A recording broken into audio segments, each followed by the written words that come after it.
Out of this entire governing body update, if you needed to be paying attention at all, it would be for this 30-second clip that I'm about to show you. Here we go. The article gave examples of common symbols that at one time were associated with false worship, but no longer have that meaning today. The examples mentioned included the heart, the fleur-de-lis, and the pomegranate. The article concluded with this practical advice.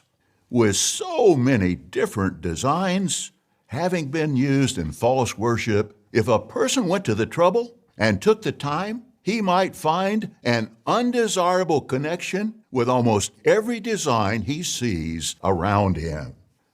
But why do that? Well. This was a very clever move on behalf of the Watchtower, but also could prove to be a very destructive move. So this is a multifaceted chess move on behalf of the Watchtower. Those three symbols he showed on the screen right here are absolutely positively 100% related to Freemasonry and rituals. So for some rituals in Freemasonry, they will have a toast and sort of, clink the glasses together, and then they begin the ritual. The one symbol he showed that got me really wide-eyed was the fleur-de-lis. This is a representation of the god Isis. It also seems to bring with it, everywhere it goes, a certain crime against children. Let me show you what I mean. So not only do you have the Boy Scouts of America with the fleur-de-lis and all the crimes that occurred against children under the Boy Scouts watch, but you also have this. This is the Stanley Theater. It was purchased by the Watchtower. It is 100% designed by a Freemason. You can look it up. Let me show you a little bit of the inside of this theater. Right when you walk through the front door, you got the fleur-de-lis again right there. So technically you are passing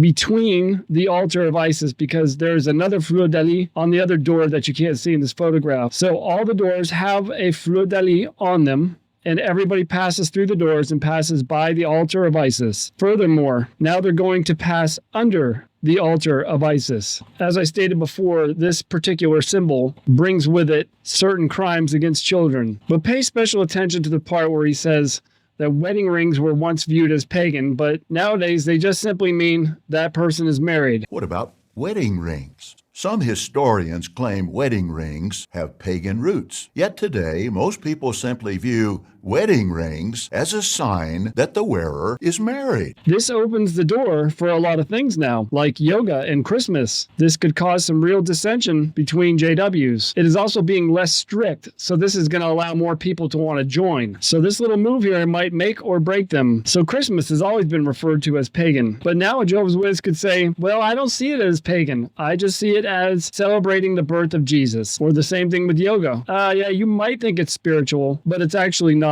I've heard some Jehovah's Witnesses use the excuse for yoga like, I'm not there for the spiritual means. I'm just there to stretch. I never understood that because I'm like, well, why don't you just stretch at home and you don't have to go driving and you don't have to pay for a class to stretch. It's weird. This also shows their desperation. Since they're relaxing the rules time and time again, this will allow for more people to consider joining. Now, Jesus has made me an absolute pro at symbolism in a very short period of time. And I can tell you this, it does not matter how a human views the symbol. It only matters how a demon views the symbol. So I showed you the two symbols already just walking through the front door. You're covered in the god of Isis. What Stephen Lett did by showing those three items in people's living rooms all over the world was created an altar. Specifically that one in the middle, the fleur-de-lis. And now he's saying it's okay to toast, which means people may inadvertently commence a ritual in their own homes now. They're going to toast glasses, and that symbolism that he flashed in millions of households brought demons to all of them. They're just on standby now. And this really caught my attention because it's such an obscure thing, like a lot of men were complaining that they wanted to keep their beards. And so to get those men back into the Kingdom Hall, okay, you can have beards now. When I heard this, I was like, this is so obscure. This is very suspicious. Everything the Watchtower Society does is intentional. I highly doubt that elders were turning in complaints to the Watchtower Society saying, everybody wants to clink their glasses together. They want to say cheers. I highly doubt that. Their intention is to make you more dependent on them. Now, for this next thing I'm going to show you, I can only give credit to my wife for this. She actually found this inadvertently. This is definitely Holy Spirit. She was looking up the term Nicolaitans.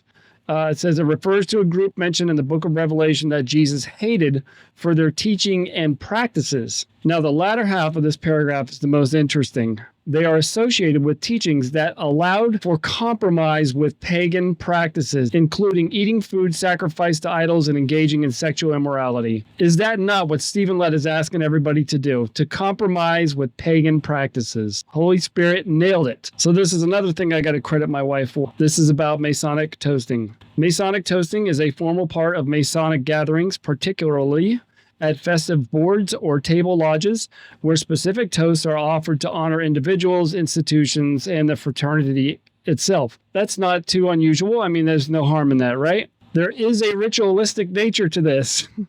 As I stated before, toasts are not just casual drinks. They are part of a structured ritual with specific procedures and wording. So as I said before, this is exactly what he's doing. He already attracted demons to millions of households around the world. And those demons are just on standby waiting for you to click your glasses together, which I'm sure a whole bunch of JWs immediately were, yay, we can toast now. But you really have no idea what you actually just did. You opened a door. Still don't believe me? Watch this. All right, here's the inside of the Stanley Theater. The side of that chair, heavily Masonic. These two light poles down here, heavily Masonic. These paintings kind of reminded me of being in a Catholic church. That engraving is Masonic, and that engraving is Masonic. Here's a close-up of those two light poles again. Those are Masonic. They represent the two columns outside of Solomon's temple. Even the staircase is Masonic. Wow. Here you go, more sides of the chair there. Both Masonic, Caleb and Sophia, more Masonic symbolism, and some more. And this one is interesting. Why am I showing a picture of what looks to be a goddess? Let me introduce you to the goddess Sophia. Yeah, let that sink in. She just happens to be related to certain bad, terrible things that happen to children. And what about Caleb? Who did they name him after? The Bible character? No.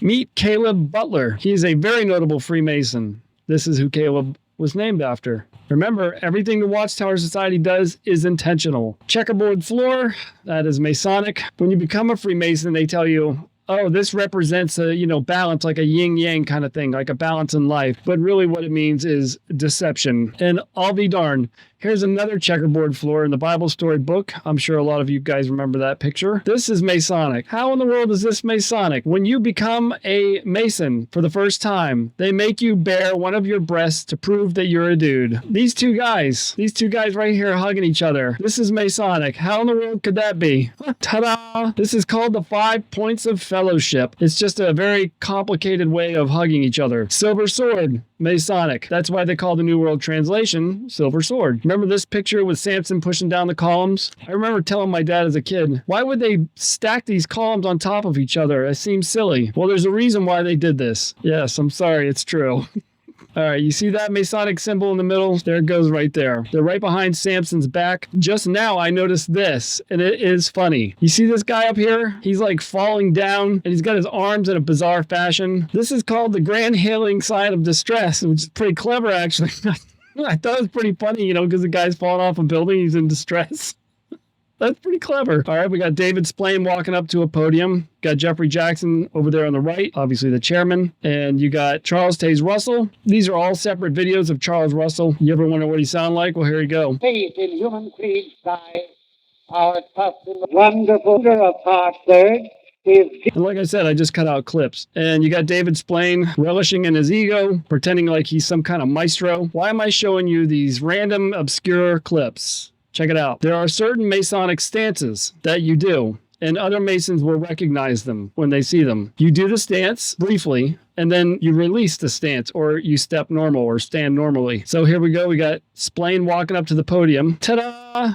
Boom! Master Mason, and then release. Jeffrey Jackson, ooh, I wonder what type of Mason he is. And boom, Master Mason, release. Jeffrey Jackson again. You see it? He did it so quickly. Boom, Master Mason. It's a separate clip too, I promise. And release. Charles Taze Russell. I have some ironclad evidence. Ironclad, nobody can dispute it. Evidence that Charles Taze Russell was a Freemason. But for now, I'm not going to give you my ironclad stuff. This should be sufficient enough for now. And there it is. See that? Mom. Wah, boom, Master Mason. Boom, Master Mason. And I know some of you out there might be saying, well, maybe just stands like that. Well, you can try to do these stances and you'll see they are not natural at all, which is why they release them quickly because it feels awkward to stand this way. I've tried it myself. And not only that, I've been up to the podium many times to give talks, and not one time did I ever consider to form the Masonic square and compass with my feet. Not one time. And for all you current Jehovah's Witnesses out there, when you go to a lodge meeting again, watch their feet, especially if it's a circuit overseer or a presiding overseer. Watch their feet and see if they do it. If they do it, they're a Mason. But you got to watch because they do it fast. All right, some more of Charles Russell. Boom, again, Master Mason, Master Mason, and there we go, Master Mason, Master Mason, Master Mason, David Splain, pretending he's a maestro, Master Mason, boom, boom, and release. See? Master Mason, pay attention to this white chair right here. This white chair does not look cheap. I mean, no expenses spared for the governing body. Apparently, when I was at JW, we had those really cheap, hard seats that were like totally uncomfortable. You had to sit in. All right, this is Jeffrey Jackson. He's going to walk over to this white chair, sit in it for about 30 seconds, and then stand back up and go to the podium. This is called the chair of the worshipful master. It means that he is a high-ranking Mason. Current Jehovah's Witnesses, ex-Jehovah's Witnesses, be very careful when you have these types of literature. Everything the Watchtower does is very intentional. This is the Revelation book. This is the Live Forever book. This one is really disgusting. Nearly every page in every publication that they've had since Rutherford is filled with the fleur de lis, the heart, the pomegranate, and a slew of other Masonic symbols. Well, I call them Masonic, but they're really demonic symbols. And what this does is it creates an altar. And now you just have to have the right words to say, which are in the paragraphs. Before I look in these books for information, I pray hard. Some of the symbology you cannot see unless you transfer it to your computer and then play with the light curve, the contrast, and so forth, and then it pops right out. You'll see it right off the bat. So as I said before, Stephen Lett, he created the altars in everybody's living rooms, millions of people that watched it. Now there's only one thing missing is the clinking of the glasses. That's it. You got a new roommate just like that. And not a good one either. It's also interesting the fleur de lis symbol being everywhere in JW literature, and the fact that that thing happened with the Boy Scouts of America. And then I remembered there's an elder that is currently doing prison time for a crime against a child. He said before he became a Jehovah's Witness, he had absolutely no desire to do what he did. None whatsoever. You see? This is how it works. I got a funny photo for you. This is the Watchtower's artist rendering of nightlife at Bethel. It's pretty funny. I came up with that all by myself. All right, almost done. Here's a Masonic lodge. No windows. Another Masonic lodge. No windows. No windows. This one has windows in one of the buildings, but the other building does not. Why is this? Here's Kingdom Halls. No windows. No windows. No windows. And now I know there are Kingdom Halls with windows, but those are typically just temporary investment properties. They have the Jehovah's Witnesses go there for the meetings. I wouldn't go there for a night meeting. Anyways, they'll eventually flip it and then pack all the JWs back into a windowless Kingdom Hall. But why is it? Why don't they have windows? We were told there are no windows in the Kingdom Hall because it helps save money on the energy bill. No, that's not the reason. When you get to a certain degree, Freemasons become obsessed with light, with new light. New light? Yes, as in new light. Each level they go up, they're always in search of new light or new knowledge. The lower Masonic degrees are going to be like, no way, we don't do this stuff. When you get high up enough, you will. They do the rituals in the windowless parts because they want to be the light. They want their entity to be the light. They don't want outside light in. Light from the sun. Get it? This is what's really happening. All right, well, that's all I got for you guys right now. Everyone be careful. This stuff is dangerous. All right, buen fin de semana. Always welcome the chance to be fooled by Jehovah.